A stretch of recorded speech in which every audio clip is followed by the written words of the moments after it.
Ipuru SI వేణుగోపాలరావుపై జిల్లా ఎస్పీకి ఫిర్యాదు చేసిన మహిళ. ఈపూరు ఎస్ఐ వేణుగోపాలరావు ఎస్ఐ తమని అసభ్యకరమైన పదజాలంతో దూషించారని మహిళ ఆరోపించారు. తమ ఫిర్యాదుని ఎస్ఐ వేణుగోపాలరావు పట్టించుకోవడం లేదని మహిళ ఆవేదన వ్యక్తం చేశారు. పిల్లలు స్కూల్ నుండి వచ్చారు సార్ అంటే నువ్వు ఇంటికి వెళ్తే నిన్ను మహిళా కానిస్టేబుల్ చేత 3rd డిగ్రీ ఇస్తానని బెదిరింపులకు పాల్పడుతున్నారని తీవ్ర ఆవేదన వ్యక్తం చేశారు. నమస్కారం అండి. మీడియా ప్రజలందరికీ ధన్యవాదాలు. ఈపూరు మండలం ముప్పాల గ్రామం. నా పేరు జ్యేష్ఠి నాగజ్యోతి. 5 నెలలు రీసెంట్గా మేము ఇల్లు కట్టుకుంటున్నాము. 5 నెలల క్రితం గోడ పెట్టాము.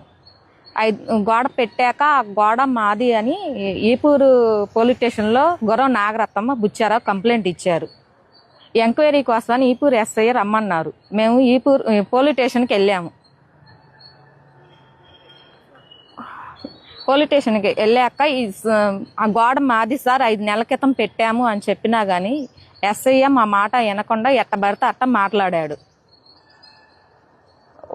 గోపు వీరాంజీ ఆయన అతను ఎస్ఐతో గంట సేపు మాట్లాడాడు. అది మా గోడ అని చెప్పినా కానీ వినలేదు. ఎట్టబడితే అట్ట మాట్లాడాడు. మీరు ఇక్కడ కూర్చోండి, వాళ్ళ ఇంటికి వెళ్ళి గోడ పడేస్తే మీరేం చేస్తారన్నారు. సార్ న్యాయం అయితే గోడ పడేపింది సార్ అంటే, ఏంది న్యాయం అయితే గోడ పడేపిమని మామయ్యనే ఎట్టబడితే అట్లా మాట్లాడుతున్నావని నోటికి వచ్చినట్టు అన్నాడు. రౌడీ షీటర్ కింద కేసు పెడితే ఏం చేస్తారు, మీ దిక్కున్న సాట చెప్పుకోపోండి అని చెప్పేశారు. తర్వాత పిల్లగాడు స్కూల్ నుంచి ఇంటికి వచ్చి ఫోన్ చేశాడు. సార్ పిల్లగాడికి ఇంటికి వెళ్ళి అన్నం పెట్టేసి వస్తామన్నా కానీ వినలేదు సార్. 3 సార్లు వెళ్ళి అడిగాను.